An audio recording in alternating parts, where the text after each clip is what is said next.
Hello guys, hope you are enjoying very good health. Today we are going to discuss latitudes and longitudes. We will also discuss what are important and significant latitudes. Apart from that, we will study degrees and minutes and why we use nautical miles on water. Similarly, we will also study continents and rivers passing through equator. Before that, we will go through the minor details of equator, where it is located, what is the length of equator, why it has the lowest gravity, which continents pass through the equator, which countries pass through the equator. So we will focus on these headlines today. अच्छा जी, जो कल का हमारा lecture था basics of map पे, वहाँ पे हमने थोड़ा सा स्टडी किया था इक्वेटर के बारे में। तो हमने देखा इक्वेटर एक ऐसी लाइन है जो अर्थ को दो हेमिस्फेयर्स में डिवाइड करती है।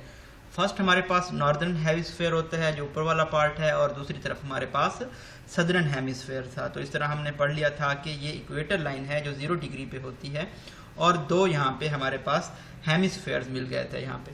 अच्छा, यहाँ पे आपको ये वाली जो पैरेलल लाइंस नज़र आ रही हैं, इनको हम कहते हैं लैटिट्यूड्स।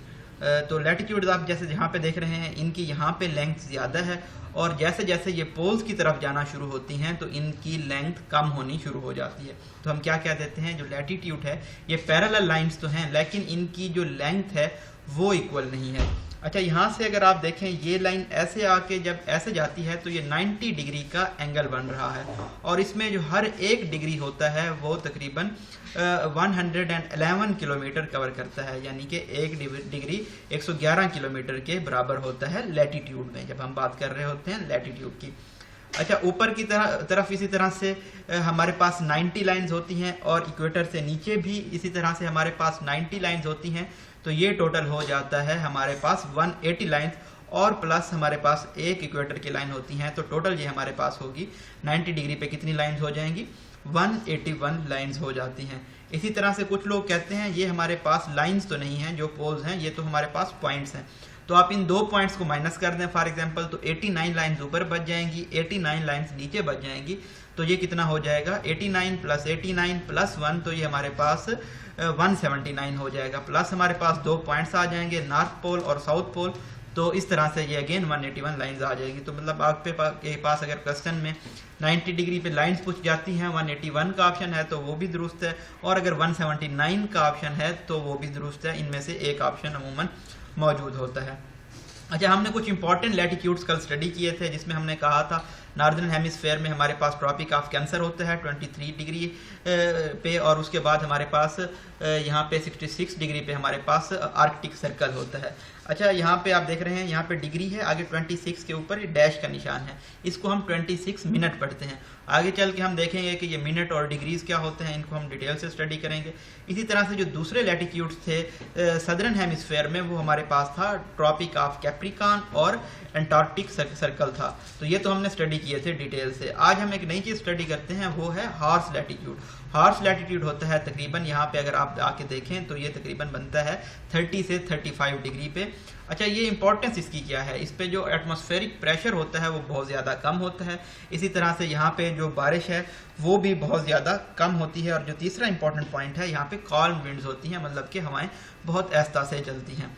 ये तमाम चीज़ें थी लैटिट्यूड के बारे में। अब अगर हम थोड़ा देखें लॉन्गिट्यूड के बारे में, तो लॉन्गिट्यूड पे आप यहाँ पे अगर देखें तो तमाम जो लाइंस हैं ये ऑलमोस्ट इक्वल हैं, ठीक है, पैरेलल नहीं है, लेकिन ये तमाम लाइंस एक दूसरे के इक्वल हैं। डिग्री की बात करें अगर यहाँ पे, तो यहाँ पे 111.3 किलोमीटर बनते हैं हर डिग्री में। और अगर यहाँ पे हम लाइंस की बात करें तो हर डिग्री के बाद एक लाइन होती है, तो यहाँ पे टोटल जो हमारे पास लाइंस बनेंगी वो 360 लाइंस होंगी। होपफुली अब आप लॉन्गिट्यूड एंड लैटिट्यूड के बारे में जो इंपॉर्टेंट चीज़ें हैं, कोई क्वेश्चन इनमें से आता है तो आप उनको कवर कर लेंगे। अच्छा जी, अब अगर आपसे कोई पूछ लेता है कि पाकिस्तान की लोकेशन क्या है मैप पे, मैप आपके पास मौजूद है, तो क्या आप मुझे बता सकते हैं कि पाकिस्तान कहाँ पे मौजूद है, कौन से हेमिस्फेयर में है? तो ये देखना बहुत आसान है। आप यहाँ पे इक्वेटर को लें, इक्वेटर के ऊपर मौजूद है, यहाँ पे आप देख सकते हैं पाकिस्तान। तो ये कौन से हेमिस्फेयर में है, नॉर्दर्न हेमिस्फेयर में है। इसी तरह से अगर आप यहाँ पे प्राइम मेरिडियन की लाइन लें, ये 0 डिग्री पे आप देख रहे हैं प्राइम मेरिडियन है, तो इसके पाकिस्तान कौन सी साइड पे है, ईस्टर्न साइड पे है। अच्छा, तो ये ना मैप स्टडी करने के लिए आप यहाँ पे देख सकते हैं, ऊपर मेंशन भी होता है, W से वेस्टर्न होता है, E से ईस्टर्न होता है। तो इस तरह से ऊपर आपने यहाँ साइड पे देखें तो एन से नॉर्दर्न होता है और एस से साउदर्न होता है। तो इस तरह आप इजीली लोकेट कर सकते हैं कोई भी कंट्री। इंडिया की बात आती है, चाइना की बात आती है, तो ये इक्वेटर से ऊपर भी हैं और यहाँ पे ईस्टर्न हेमिस्फीयर में भी लाई कर रहे हैं। तो ऑलमोस्ट एशिया के जितने भी कंट्रीज़ हैं ये इसी पे जगह पे पाए जाते हैं, एक्सेप्ट हम देखेंगे कि कुछ कंट्रीज़ हैं जिनमें मालदीव्स, किरिबाती और इंडोनेशिया शामिल हैं, तो वो थोड़ा सा इक्वेटर की लाइन के ऊपर आते हैं।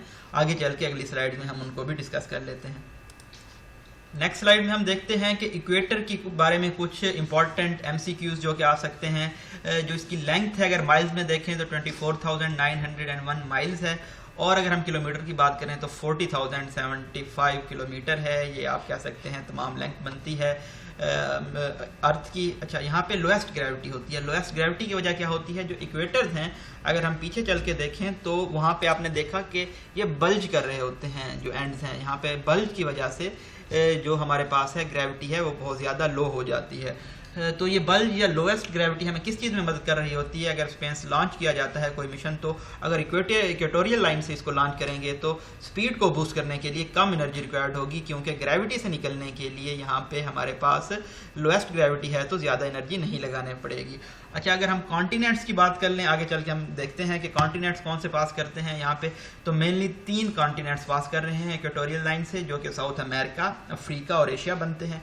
इसी तरह से रिवर कांगो ऐसा वाहिद रिवर है जिसका पुराना नाम जायर भी है, जो कि इक्वेटोरियल लाइन को ट्वाइस इंटरसेक्ट करता है। अच्छा, अब हम बात कर लेते हैं कंट्रीज़ की जो कि इक्वेटर से पास कर रहे हैं।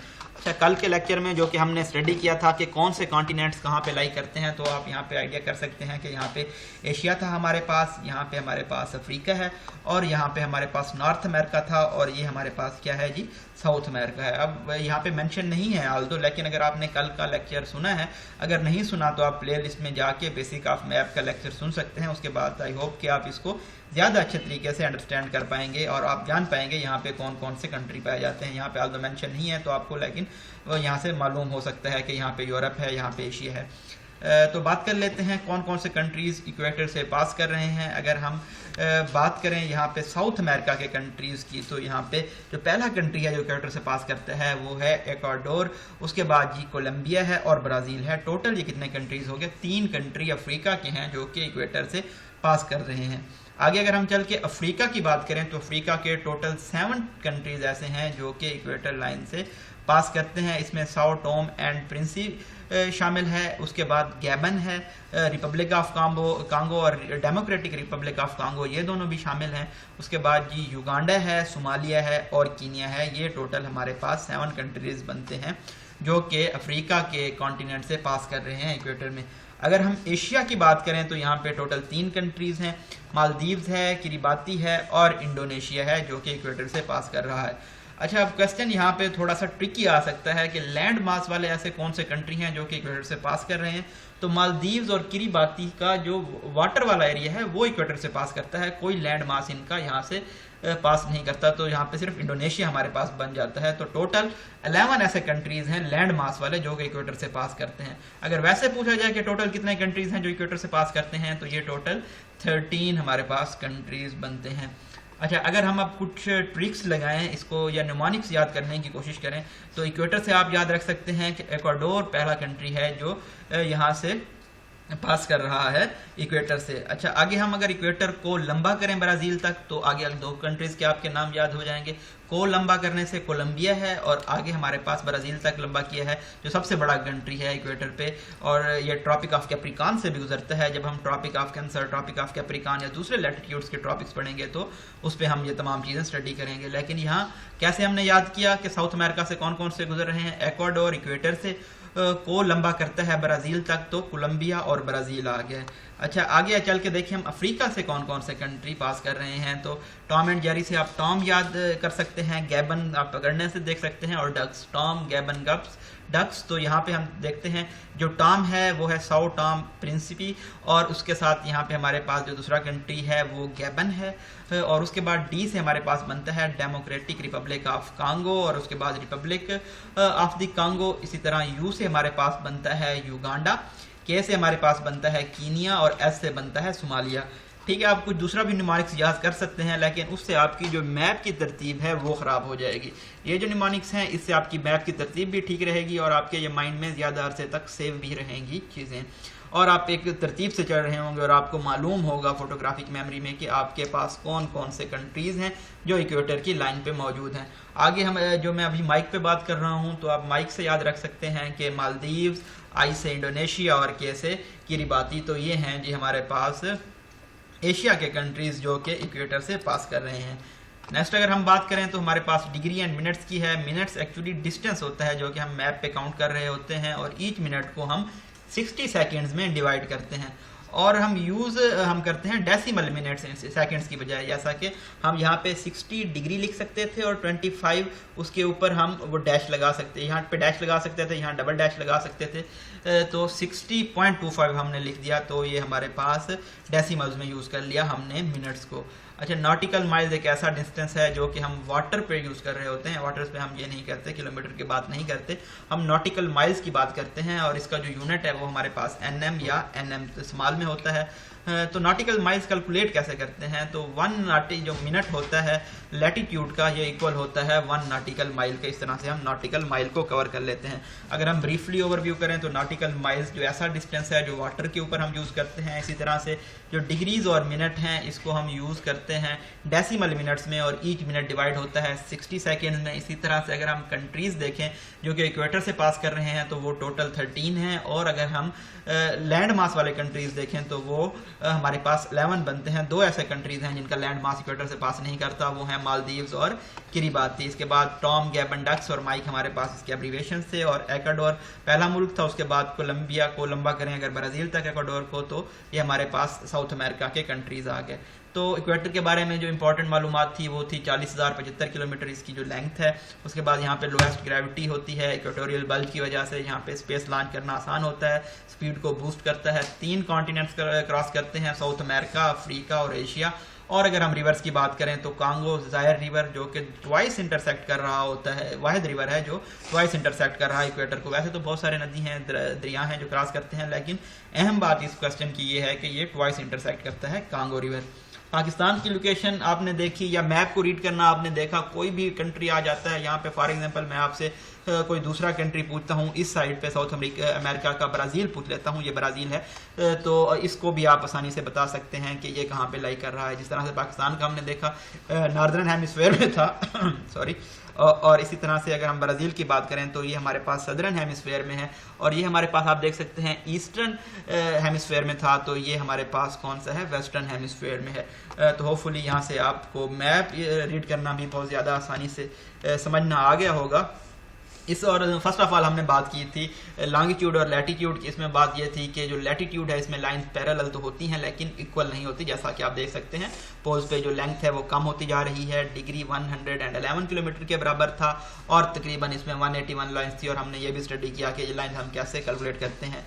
ट्रॉपिकल और दूसरे जो ट्रॉपिक ऑफ कैंसर, कैप्रिकॉन के अलावा जो हमने अहम चीज़ देखी वो था हॉर्स लैटिट्यूड। ये 30 से 35 डिग्री नॉर्थ में भी होता है और वेस्ट में भी नॉर्थ में भी होता है और साउथ में भी होता है।